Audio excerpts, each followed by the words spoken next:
নমস্কার বন্ধুরা। আজকাল আমরা ভোটের আগে দেখি যে নেতারা দল বদলাচ্ছেন, আদর্শ বদলাচ্ছেন।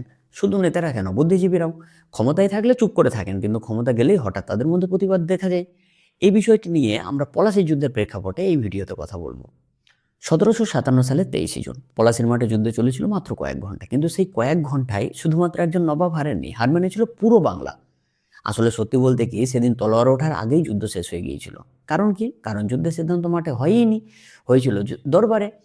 কে জিতবে কে হারবে সব ঠিক হয়ে গিয়েছিল যুদ্ধ শুরু হওয়ার আগেই। তাই আজ প্রশ্ন ওঠে, পলাশী কি শুধুমাত্র ইংরেজদের জয়ের গল্প, নাকি এটি ছিল বাংলার নিজের লোকদের নিজেদের বিরুদ্ধে লড়া এক যুদ্ধ, লোভের, ষড়যন্ত্রের আর বিশ্বাসঘাতকতার যুদ্ধ?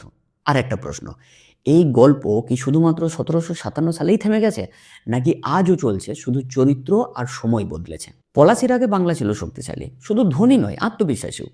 নিজস্ব শাসন ছিল বাংলার, প্রশাসন ছিল, অর্থনীতিও ছিল। নবাব ছিলেন শাসক, আমলারা চালাতো রাজ্য, আর বণিকরা দেখতো ব্যবসা, আর গ্রাম শাসন করতো জমিদাররা। এই সময় সবাই ভাবতো, নবাব থাকলে আমাদের ক্ষমতাও নিরাপদ এবং আমাদের স্বার্থও নিরাপদ। কিন্তু বিপদ শুরু হলো তখনই, যখন এই মানুষগুলোরই মনে হলো নবাবের কি দরকার, আসল শক্তি তো আমরাই। এই সময় বাংলায় মূলত তিন ধরনের বড় লোক ছিল, মানে অভিজাত শ্রেণী: প্রশাসনের লোক, ব্যবসার লোক আর জমির মালিকরা।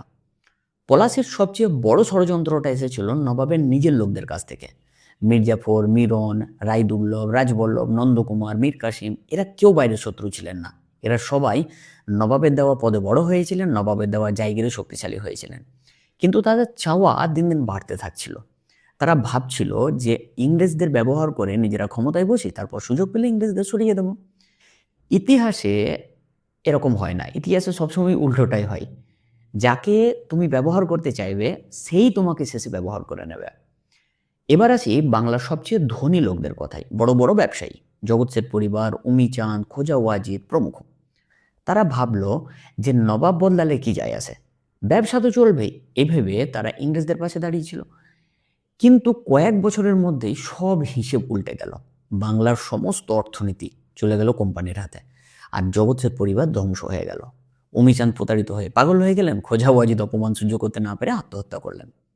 যারা ভাবছিল যে আমরা ইংরেজদের চালাবো, তারাই শেষে ইংরেজদের দ্বারা চালিত হলো। এই সময় অনেক জমিদারও ভেবেছিল যে নবাবের চেয়ে ইংরেজদের সঙ্গে থাকাই বেশি নিরাপদ। যেমন নদিয়ার কৃষ্ণচন্দ্র, নাটোরের রানী ভবানী, বর্ধমান, দিনাজপুর, মেদিনীপুরের জমিদাররা সবাই এই ভুলটাই করছিল। কিন্তু ইংরেজদের কাছে জমিদার মানে রাজা নয়, জমিদার মানে শুধুমাত্র কর আদায়ের লোক। যারা একসময় রাজা ছিল, যারা নবাবের সময় রাজার মতো থাকতো, তারা ধীরে ধীরে কোম্পানির কর্মচারী হয়ে গেল। তাদের ক্ষমতা গেল, সম্মান গেল, নিরাপত্তাও থাকলো না। আজকের রাজনীতিতে এই ছবি কি আমাদের খুব অচেনা? নেতারা দল বদলাচ্ছেন ভোটের আগে, আদর্শ বদলাচ্ছেন, ক্ষমতায় থাকলে চুপ করে থাকছেন, আর ক্ষমতা গেলেই হঠাৎ প্রতিবাদী হয়ে উঠছেন। তাদের মধ্যে ধর্মবোধ জেগে উঠছে, জাতীয়তাবোধ জেগে উঠছে। তখন হতো এইসব যুদ্ধের আগে, কিন্তু এখন ভোটের আগে। তখন অভিজাতরা ভাবতো যে বিদেশি শক্তিকে তারা ব্যবহার করবে, আর এখনকার নেতারা ভাবে জনগণকে ব্যবহার করবে। পলাশীর সবচেয়ে বড় শিক্ষা একটাই: বাইরের শক্তি কখনো আগে আগে আঘাত করে না, ভেতরের দুর্বলতাই বাইরের শক্তিকে ডেকে আনে।